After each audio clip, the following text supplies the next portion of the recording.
आसंतु शुणिबा ओडिया साहित्यर सुप्रसिद्ध उपन्यास भीमा भूया औपन्यासिक गोपाल बल्लभ दास। उपन्यासटी आरंभ होइछि विदग्ध चिंतामणिर गोटे पदरु। एते कदर्थना पाउ काहीकि शश शशी प्राप्त हेतु नाहीकि कुंभकार कीट दीक्षातु बह कृष्ण देह पाई निश्चिंते रह श्याम नाम धरी जाया अनुकूल करी बाहारी। प्रथम परिच्छेद।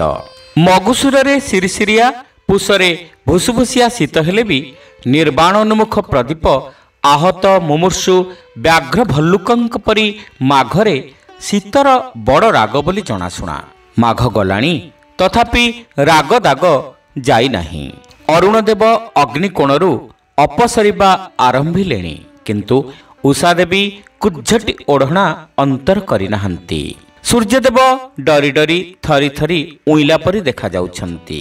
दिननाथंकर दैन्य भाव दिग्विदिगरे प्रतिबिंबित। पंडुपतनरे प्रपीड़ित पादपे पोड़ा पतर पकाई सारी नाहंती।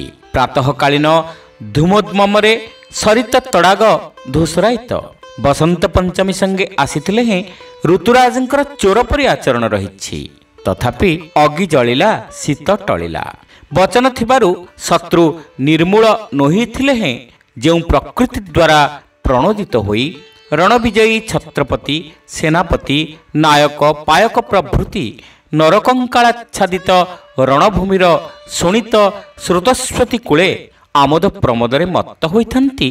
सेही प्रकृतिर बशवर्ती होई प्रकृति राणींक क्रोड़रे लालित पालित प्रकृति संतान भूया माने आज माघ पोड़ा पर्वरे मातिछंती।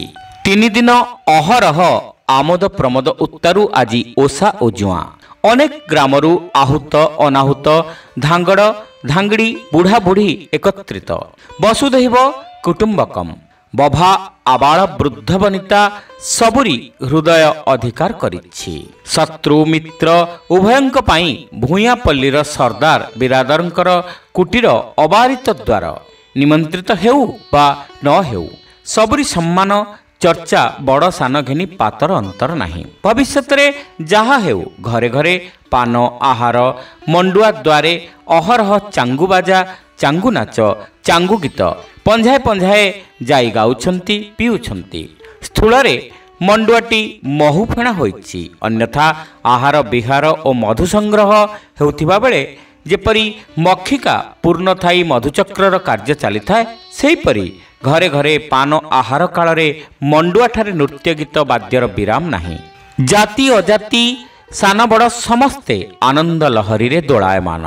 एक दिगरे प्रपीड़क प्रबल प्रतापी शीतर तिरोधान अपर दिगरे नातिशीतोष्ण मलया नील सह मनबदन रंजनकारी ऋतुराजंकर आगमन।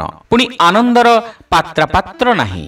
निर्मल चंद्रमंडल दर्शन नृत्य करू करू अग्नि भक्षण काले चकोरर जो आनंद नव जलधर दर्शन चातकर सेही आनंद।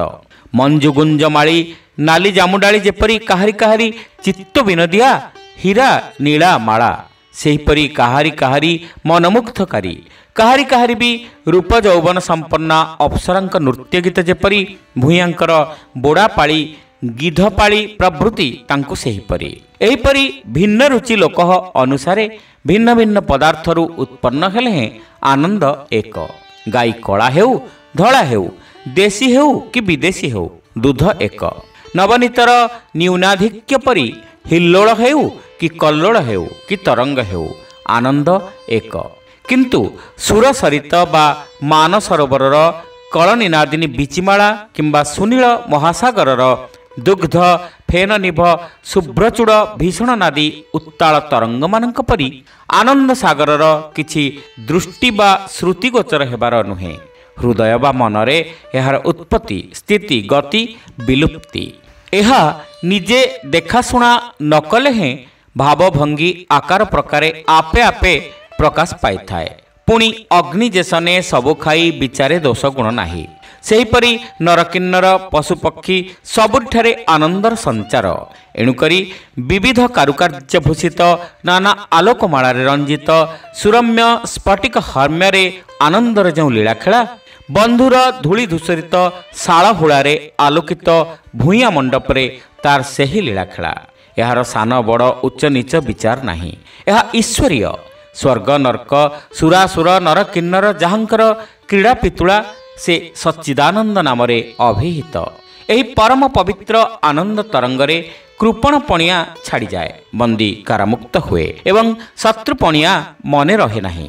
ଏହିପରି ଆନନ୍ଦ ସାଗରରେ ମଗ୍ନ ହୋଇଥିଲେ ହେଁ ଯାହା ମନ ଯାହାକୁ ରସେ ତାହା ବିନା ତାକୁ ଆନ ନ ଦିଶେ। ଯିଏ ଯାହାକୁ ରସିଛି ସେ ତାକୁ ସୁଖୀ କରିବାରେ ଆପଣାକୁ ସୁଖୀ ମଣୁଛି। ତଥାପି ବିରୁଦ୍ଧ ଭାବ ବା ଆଚାରର କୌଣସି ଆଭାସ ନାହିଁ। ଘୃଣା ତାଚ୍ଛଲ୍ୟ ପ୍ରଭୃତିର ଛାୟା ସୁଦ୍ଧା ଦେଖା ନାହିଁ। ବିଶୁଦ୍ଧ ସଦ୍ଭାବରୁ କେହି ଅନ୍ତର ନୁହେଁ। ଏଥିରେ କେହି କାହାରିକି ଉଣା ନୁହେଁ। ତାହା ହେଲେ ବି ବଡ଼ ବଡ଼ଙ୍କ ଉପରେ ସବୁରି ଆଖି। ଚାରି ଭାଇଙ୍କ ମଧ୍ୟରେ ଜ୍ୟେଷ୍ଠ ରାମ ଦାଶରଥୀ। ପଙ୍କରୁ କୁମୁଦ ପ୍ରଭୃତି ଜନ୍ମୁଥିଲେ ବି କମଳ ପଙ୍କଜ ନାମଧାରୀ। ସେହିପରି ଏଠାରେ ତିନି ଜଣ ଲକ୍ଷ୍ୟର ସ୍ଥୂଳ।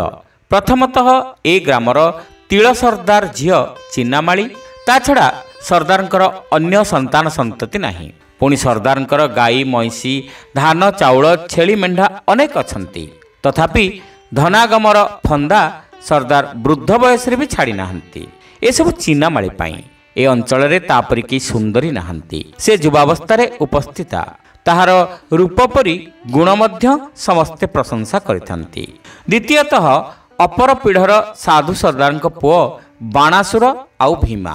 ସର୍ଦ୍ଦାରଙ୍କର କେବଳ ଏଇ ଦୁଇ ପୁଅ। ତିଳ ସର୍ଦ୍ଦାର ପରି ସାଧୁ ସର୍ଦ୍ଦାରଙ୍କର ସମ୍ପତ୍ତି। ସାଧୁ ମଧ୍ୟ ଧନାଗମ ଉପାୟରୁ ବିରତ ନୁହନ୍ତି। ପୁଅ ଦୁହେଁ ଯୁବା ଗନ୍ଧର୍ବ ମୂର୍ତ୍ତି। କାମ ଦେଖିଲେ ଝାମ ଯିବ। ମହାଧନୁର୍ଦ୍ଧର ଶାନ୍ତ ସୁଶୀଳ ବୋଲି ତିନି ଖଣ୍ଡ ପିଢ଼ରେ ଜଣାଶୁଣା। ବାଣାସୁର ବଡ଼ ଭୀମା ସାନ। କିନ୍ତୁ ରୂପରେ ଗୁଣରେ କିଏ 19-20 ଲୋକେ ଠିକ୍ କରି କହିପାରନ୍ତି ନାହିଁ। ଚିନାମାଳି ଧାଙ୍ଗିଡ଼ି, ବାଣାସୁର ଓ ଭୀମା ଧାଙ୍ଗଡ଼। ରୂପଗୁଣ ଯାହାର ଯାହା ହେଉ ଅଚିନ୍ତା ମନ କାହାକୁ ବୋଲାଯାଏ ତାହା ତିନିଙ୍କ ମଧ୍ୟରୁ ଯାହାକୁ ଦେଖ ତାହାଠାରୁ ଜଣାଯାଏ। ତିନିହେ ଖାଉଛନ୍ତି ଖୁଆଉଛନ୍ତି, ପିଉଛନ୍ତି ପିଆଉଛନ୍ତି, ନାଚୁଛନ୍ତି ନଚାଉଛନ୍ତି, ଖେଳୁଛନ୍ତି ଆଉ ଖେଳାଉଛନ୍ତି। ସାନ ବଡ଼ ସବୁରି ସଙ୍ଗେ ଏପରି କରୁଥିଲେ ବି ବାଣାସୁର ଓ ଭୀମା ଦୁହେଁ ଚିନାମାଳିକି ରସିଥିବା ବିଷୟରେ କାହାରି ଦ୍ୱିଧା ନାହିଁ। ଚିନାମାଳିର ମନ ଧରିବାକୁ ଅଠାକାଠି ଚାଳିବାରେ କେହି କାହାରିକୁ ଉଣା ନୁହେଁ। ଏପରି ଅନେକ ଦିନ ହେଲା ଚାଲି ଆସୁଛି ବୋଲି ସମସ୍ତଙ୍କୁ ଜଣାଶୁଣା। କିନ୍ତୁ ଧାଙ୍ଗଡ଼ି ମନ କାହା ଆଡ଼କୁ ଢଳିଛି କେହି ବୁଝିପାରୁନାହାନ୍ତି। ଏହି ପୂର୍ବରୁ ଏହା ଜଣାପଡ଼ିବାର ଆଶା ଅଛି। ସେଥିପାଇଁ ଲୋକେ ଆରମ୍ଭରୁ ଛକା ଛକି ହୋଇ ରହିଛନ୍ତି। ମାତ୍ର ଧାଙ୍ଗଡ଼ିର ପାତର ଅନ୍ତର କାହାରି ଆଖିରେ ତିଳେ ମାତ୍ର ପଡ଼ୁନାହିଁ। ସାନ ଭାଇ ବଡ଼ ଭାଇ ହେଲେ ବି ସେ କାହାରିକି ବଡ଼ ବା କାହାରିକି ସାନ ମଣୁଥିବାର ଦେଖାଉନାହିଁ। ବରଂ ସେ ଦୁଇ ଭାଇଙ୍କି ଦୁଇ ଆଖିର ପିତୁଳା ପରି ସମାନ ଘେନୁଥିବାର ଲୋକେ ଦେଖୁଛନ୍ତି। ସୁତରାଂ ଏଠାରେ କହିଲେ ଅଯଥା ହେବ ନାହିଁ ଯେ କାହା ମନ କାହାକୁ ଜଣା, କେକରେ ଅଧିକ କେକରେ ଉଣା। ସୁତରାଂ ଏଠାରେ କହିଲେ ଅଯଥା ହେବ ନାହିଁ ଯେ କାହା ମନ କାହାକୁ ଜଣା, କେକରେ ଅଧିକ କେକରେ ଉଣା। କାହାରି ମନ କାହାରିକି ଜଣା ହେଉ ବା ଅଜଣା ହେଉ, କେହି କାହାରିକୁ ଅଧିକ କରୁ ବା ଉଣା କରୁ, କାହାରି ପ୍ରେମ କୌତୁକ ଉଣା ନାହିଁ କି ଝିଅ ବୋହୂଙ୍କର ଓଢ଼ୁଣା ନାହିଁ। ଏମାନଙ୍କୁ ଅଜଣା ନାହିଁ ଯେ ରାଣୀହଂସପୁରେ ରାଜାଙ୍କ ବ୍ୟତୀତ ଅନ୍ୟ କାହାରି ଛାଇ ପଡ଼େ ନାହିଁ। ରାୟଗୁରୁ ପାଟଯୋଶୀଙ୍କ ମାଇପେ ପଦାକୁ ବାହାରନ୍ତି ନାହିଁ। ବେବର୍ତ୍ତା ନଅର ବିଷୟୀଙ୍କ ଝିଅ ବୋହୂଏ ବାପ ଭାଇ ଶ୍ୱଶୁର ଦେଢ଼ଶୁରଙ୍କ ଆଗ ହୁଅନ୍ତି ନାହିଁ। ପୁଣି ଏମାନେ କାଳେ କାଳେ ପଖାଉଜ ମୃଦଙ୍ଗ ଡୁବି ତବଲା ସୀତାରା ବେହେଲା ଶୁଣି ଆସୁଥିଲେ ବି ବାଇ ନାଚ ଗୋଟିପୁଅ ନାଚ ରାମଲୀଳା କୃଷ୍ଣଲୀଳା ଭାରତ ଲୀଳା ନାଟ ଦେଖି ଆସୁଥିଲେ ବି ଯେଉଁପରି ଚାଙ୍ଗୁବାଜା କି ବୋଡ଼ା ବା ଗିଧପାଳି ନାଟ ଛାଡ଼ି ନାହାନ୍ତି। ସେହିପରି ଡାଳଭଙ୍ଗା ଗୀତ ଛାଡ଼ି ନାହାନ୍ତି କିମ୍ବା ଚାଙ୍ଗୁ ନାଚୁ ନାଚୁ ଧାଙ୍ଗଡ଼ା ଧାଙ୍ଗଡ଼ିଏ ବରକନ୍ୟା ବାଛି ନେବା ବି ଛାଡ଼ି ନାହାନ୍ତି। ଗୁରୁଜନ ବା ବୟୋଧିକ ଲୋକେ ଥିବା ସ୍ଥଳେ ବିଶୁଦ୍ଧ ପ୍ରେମ କୌତୁକ କିମ୍ବା ଝିଙ୍କା ବିବାହ ପାଇଁ ଚାଙ୍ଗୁ ନାଚରୁ ପ୍ରେମିକ ପ୍ରେମିକାଙ୍କର ବନଗମନ ଏହାଙ୍କଠାରେ ଶଙ୍କା ଭୟ ନିନ୍ଦା ଘୃଣା ତାଚ୍ଛଲ୍ୟର ବିଷୟ ନୁହେଁ। ଆପଣା ଆପଣାର ମନ ଭଳି ବରକନ୍ୟା ବଛାବଛି ଚାଙ୍ଗୁ ନାଚର ପ୍ରଧାନ ଉଦ୍ଦେଶ୍ୟ। ସେଥିପାଇଁ ସାରୁକୁଦର ଧାଙ୍ଗଡ଼େ ମେଦିନପୁରକୁ, କୁଆଁରର ଧାଙ୍ଗଡ଼ିଏ ପାଟରଙ୍ଗାକୁ ଯାଇ ଚାଙ୍ଗୁ ନାଚନ୍ତି। ଏଥିର ସମ୍ବାଦ ଯେ ପୂର୍ବରୁ ଦିଆନିଆ ହୋଇଥାଏ ତା ନୁହେଁ। ଏକ ଗ୍ରାମର ଧାଙ୍ଗଡ଼େ ଅନ୍ୟ ଗ୍ରାମର ବା ଏ ଗାଁର ଧାଙ୍ଗଡ଼ିଏ ସେ ଗାଁରେ ହଠାତ୍ ଯାଇ ପହଞ୍ଚନ୍ତି। ତଥାପି କାହାରିକି ଫେରାଇ ଦିଆଯାଇ ନପାରେ। धांगड़ धांगड़िए नाचिबाकू अन्यत्र न जाइथिले दुई गाँ धांगड़ धांगड़ी को चांगू नाचिबाकू हेबो।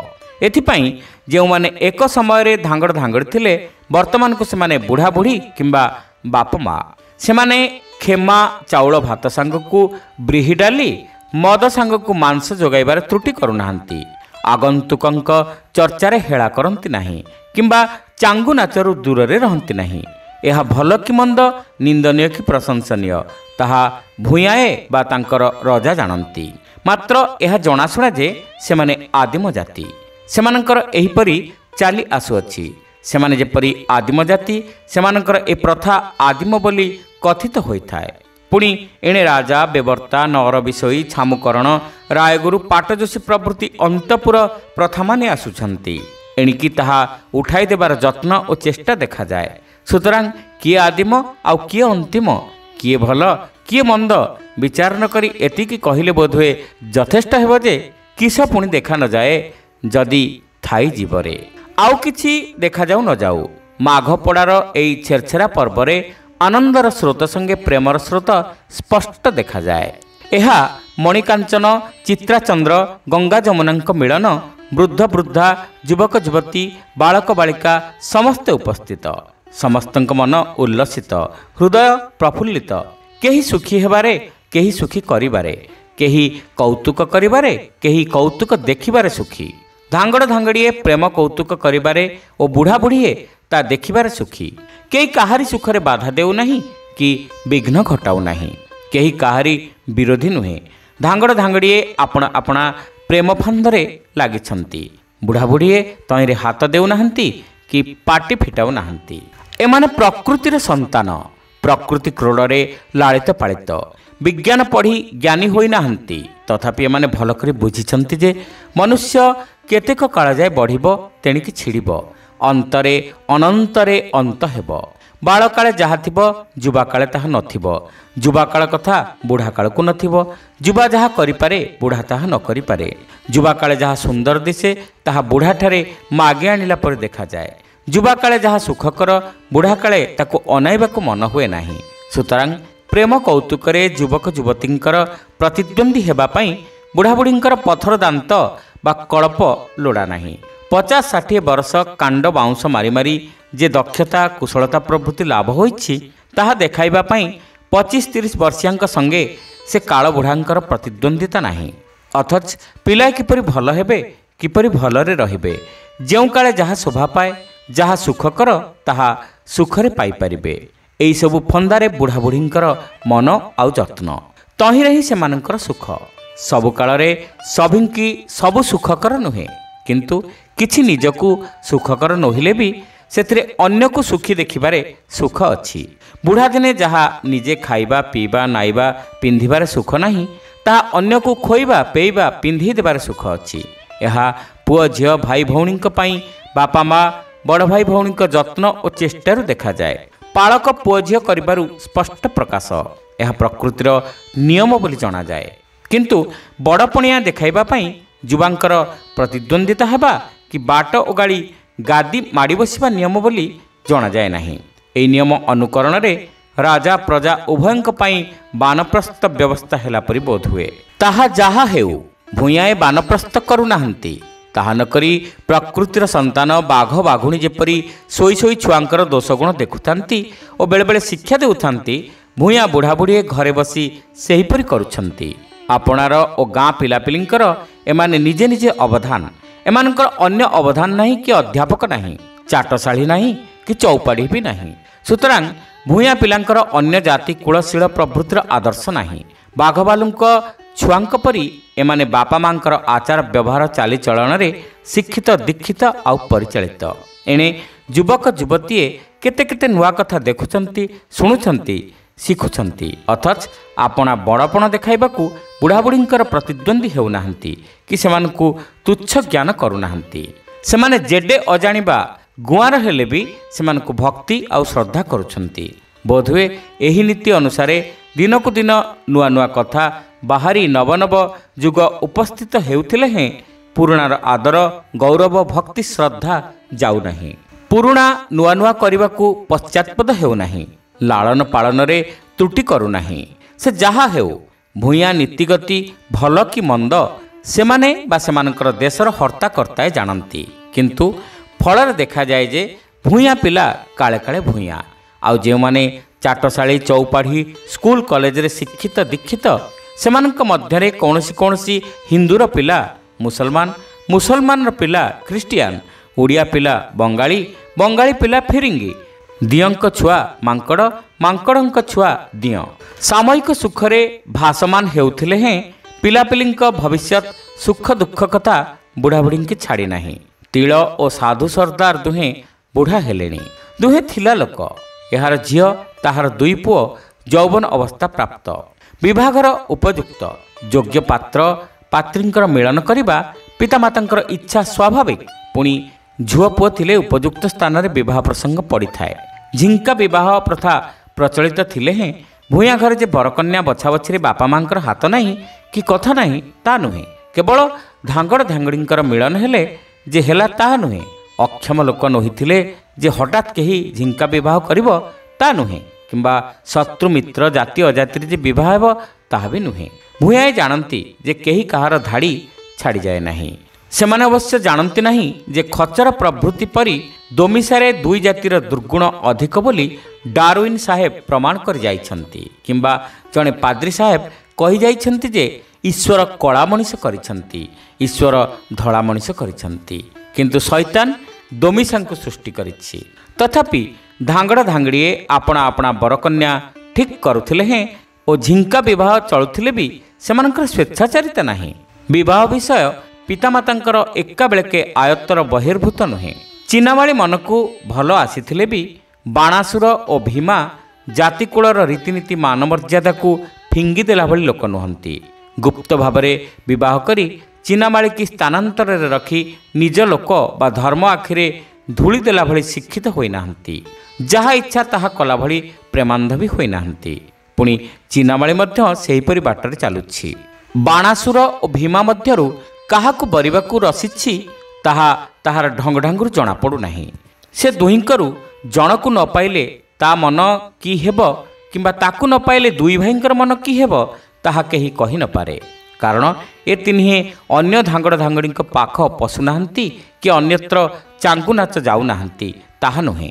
ସେମାନଙ୍କର ମନ ଜଣାଯାଉନଥିଲେ ହେଁ ସେମାନେ ଆପଣା ଆପଣା କଥାରେ ଏତେ ଉଦାସୀନ ପରି ବୋଧ ହେଉଥିଲେ ହେଁ ତାଙ୍କ ପରି ମନୋଭାବ ଗୋପନ କରି ରଖିବାକୁ ତିଳ ଓ ସାଧୁ ପ୍ରୟାସୀ ନୁହନ୍ତି, କିମ୍ବା ସେପରି ଉଦାସୀନ ବି ନୁହନ୍ତି। ତାହା କରିବା ସେପରି ହେବା ଉଚିତ କି ନୁହେଁ ଏବଂ ତହିଁ ପାଇଁ ଯେ ଆଉ ସମୟ ନାହିଁ ତାହା ସେମାନେ ବୁଝି ସାରିଲେଣି। ଅବଶ୍ୟ ତାଙ୍କର ଆଉ ଧାଙ୍ଗଡ଼ି ଖୋଜିବାରେ କି ପ୍ରେମ ଫାନ୍ଦରେ ପଡ଼ିବାର ସମୟ ନାହିଁ। ତହିଁରେ ଆଉ ସୁଖ ନାହିଁ ବୋଲି ସେମାନେ ପୁଅ ଝିଅଙ୍କ ସୁଖ ଦୁଃଖ ଭୁଲିଛନ୍ତି ତା ନୁହେଁ। ନିଆଁଗଦା କତିରେ ବସି ଦୁହେଁ ଧାଙ୍ଗଡ଼ ଧାଙ୍ଗଡ଼ିଙ୍କ ନାଚ ରଙ୍ଗ ଦେଖୁଛନ୍ତି। ଏକଥା ସେ କଥା କଥାବାର୍ତ୍ତା କରୁଛନ୍ତି। ସେଠାରେ ଆଉମାନେ ବି ବସିଛନ୍ତି ଓ ଆସି ବସୁଛନ୍ତି। ଏହିପରି କଥାରେ କଥାରେ ତିଳ କହିଲା, କି ସର୍ଦ୍ଦାରେ ବୁଢ଼ା ହେବାକୁ ଲୋଭ ବଢ଼ିଲା କି?